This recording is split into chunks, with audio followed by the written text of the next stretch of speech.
How many of you have heard of the cardinal virtues? Okay, good. Okay, and they are prudence, justice, fortitude, and temperance. Anybody ever wonder why? Why those four? They sound important, but why four? Why not five? Why not two? Listen to Aquinas. He says, thoughts. The virtue of prudence, or practical wisdom, is the habit, the super habit of making wise decisions. And therefore, it's what manages our thoughts. Because in our everyday living, the reason we're thinking is mostly to make a decision.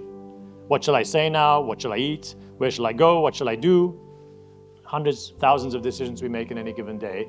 So the virtue of prudence or practical wisdom, the virtue of making wise decisions. The virtue of justice is the habit of treating others fairly and with respect for their dignity. And so it manages our actions, because all of our actions throughout the day are largely in interactions with others, right? The actions that matter most.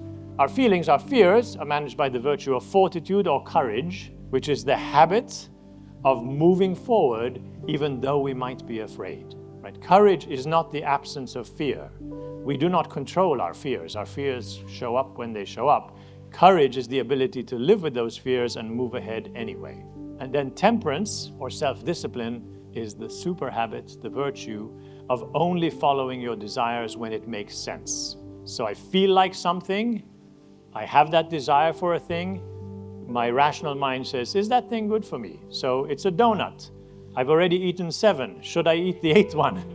Probably not. Okay, so temperance, self-discipline would say, no, I'm not going to eat that donut. So now you know the answer to why those 4. Why prudence, justice, fortitude, temperance? Because if you have those 4, every aspect of your daily life, your thoughts, your actions, your feelings, fears, and desires, is perfectly managed, right? So those 4 virtues are the virtues of human perfection for everyday life.